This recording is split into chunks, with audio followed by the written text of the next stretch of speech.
Ah, Vikki Orvice, wow, what a character she was. What an important person she was in the recent history of women in football, for starters, which is how I got to know her. Yeah, it's a very special evening, as you might have gathered, to honour the memory of Vikki Orvice, our very dear friend, and to raise, hopefully, a huge amount of money for the Royal Marsden Cancer Charity. How else to put it? Quite an exceptional person who keeps inspiring us, basically. Well beyond the way she inspired many journalists, many women journalists in particular. When I first met Vikki properly, we were doing a documentary about women in football, and I realised that she was the ultimate pioneer in the stories that she was telling. She obviously experienced sexism, you know, don't put it any other way, in the journey that she took through football. And what was interesting for me talking to her was that actually you weren't alone, and that, you know, somebody else had had those experiences, and so many of her experiences were a lot darker, a lot lonelier, you know, and she'd had so many times in press boxes and in grounds that she was, you know, not treated very nicely, but she was obviously a very strong person, and so important that she carried on doing what she did. So she's left the door open for so many more women to come in behind her. This night means the world to me. We're still celebrating you in your honour right here at Lord's, which is the home of the book awards that you loved so dearly, and Vikki, you are here, and it means the world to us.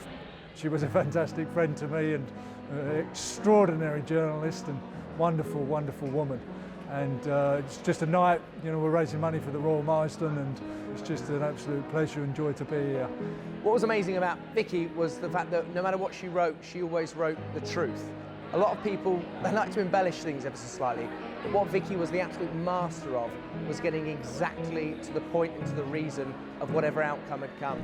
If I'd done well, which happened once or twice, I would have the chance, and it was really only once or twice, to be totally honest. There was many more bad times that were good, but for the times that it went well, you get to have a chat with Vikki. And interesting with Vikki as well, which she also could do with that smile, which at times I'm very quick to say certain things about the sport, about other people. I think I was quite open. I was open, but generally loose-lipped. I mean, I would, if I had something on my mind, you would all hear about it. But with Vikki, what was very good, because of this smile that she had, and that she was so personable, you would find yourself giving her everything.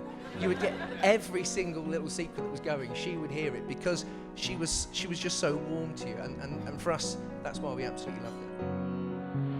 Obviously, it's so nice to have the opportunity just to talk about Vikki, if I'm honest, but it's so nice to sort of talk about her on a wider scale and just hear everyone else's memories of her, because obviously you've got the close friendship group, but you forget, like, she impacted so many people, and they've all got a story to tell about Vikki, whether it was when they first met or how she helped them. As a person, she was funny, she loved a laugh, she absolutely did.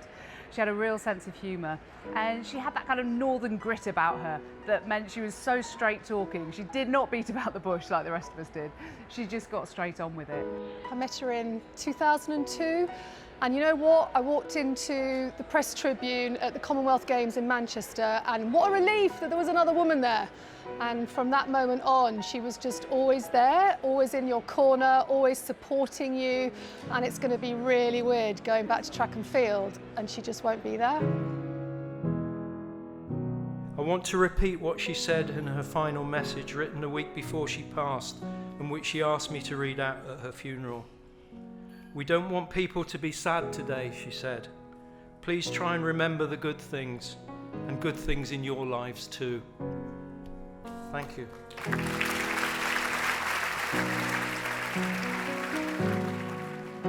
The three words I would use to describe Vikki are funny, straight, and mischievous. Inspiring, pioneering, and a wicked sense of humour and a laugh that would light up any room. I'm taking more than 3 for you, Vikki. Fun, fun, fun. Without people like Vikki, so many of us wouldn't be here, we wouldn't be doing what we're doing. Vikki had to blaze a trail, and thank goodness she did.